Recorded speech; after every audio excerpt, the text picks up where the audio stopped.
Okay, algebra. This week we are doing something called Elimination Method. Last week you did Substitution Method, and the week before that it was called Graphing Method. But all three of these methods is just a way to find where two lines cross. So, where do the lines intersect? Day one. So this is a line, believe it or not. You could get the y by itself and graph it. This is another line. You could get the y by itself and graph it to see where they cross. That would work perfectly fine. But this is a much better method, you'll see. So let's talk about how you know to use this method. So when everything lines up, when the x's line up, when the y's line up, when the equal signs line up, and I don't know, I'm going to call this the constant. When the constants line up, then you know to use this method. The hallmark of this method, the way we want you to show your work, is you draw a line just like elementary school, like that, and you put a giant big plus sign out there, and then you're going to add vertically. So negative x plus x is nothing. They cancel. Matter of fact, cancellation method would probably be a better name for this method. And then you got negative 4y plus positive 5y, which equals positive 1y. That goes straight down. The equal sign goes straight down. And then you add these two things. Negative 10 plus positive 13 is positive 3. So you bring it down, you add. And then you divide both sides by 1, which is kind of redundant, but I'm going to show that step anyways because most of the time it's going to take you 2 steps to figure out what the first answer is. The ones cancel, y equals 3. Now, Nick, you're only halfway done. You have a point consists of an x value and a y value. We only have the y value, so we're only halfway done. Now, I'm going to circle this. It's not the answer to the problem. You plug this value back into one of these equations, it doesn't matter which one, for the y. So you replace the y with 3. So now, replace the y with a 3.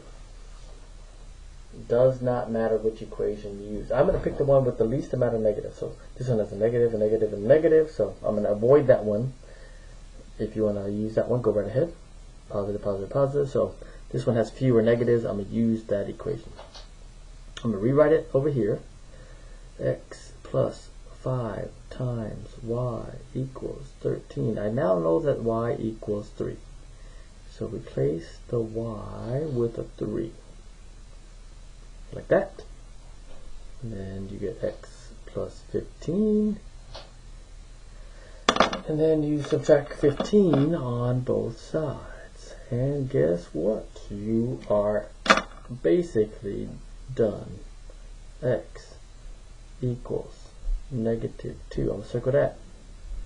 If that's as much as you do, I am going to be very happy. You have the x answer and the y answer. Nick, x, y. You need both of them. But if you want to make me really happy, then write it like it's a coordinate point like that. The x, the y.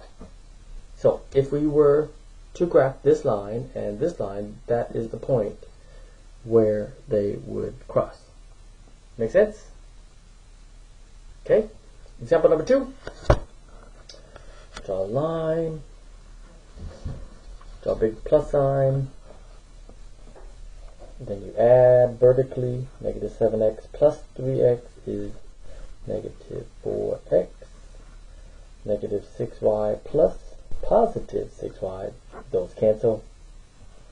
Equal sign goes straight down. Negative 13 plus negative 15 is negative 28. Be careful when you're dealing with negatives. And then you divide both sides by negative 4. Eric, be careful. Whatever the number is in front of the x is what you divide by. So negative 4, negative 4. Those cancel. They don't really cancel. There's no such thing as canceling. It actually equals 1x, by the way. And then negative 28 divided by negative 4 is positive 7. So, on the first problem, we found out what the y equals first. On this problem, we found out what the x equals. Doesn't matter. And now you pick one of the equations. It doesn't matter which one. The wisest decision is to pick the one with the fewest amount of negatives, which is the second one. But I'm just going to show you. It doesn't matter which one you pick. I'm going to pick the one with the most amount of negatives. I'm just going to go slow and be very careful. Okay? So, negative 7 times x. We now know that x equals 7. I don't know why sometimes I do the line, sometimes I don't. Okay, and then negative 7 times 7 is negative 49. I know what you're thinking. Why is Mr. Mead doing math in pen when you're never supposed to do math in pen? Well, it's okay. A, if you don't mess up. B, if you have a beautiful pen like this that you stole from your wife. Then go ahead and do math in pen. Okay, now it's a basic two-step equation. You're going to add 49 to both sides. Those cancel. Actually, they don't cancel. There's no such thing as canceling. It actually equals 0, but you just don't have to write the 0. What is left over is negative 6y. You bring that down. Equal sign goes straight down. Negative 13 plus 49 is positive 36. And then you divide both sides by negative 6. Negative 6, Eric. Those cancel. No such thing as canceling, but whatever.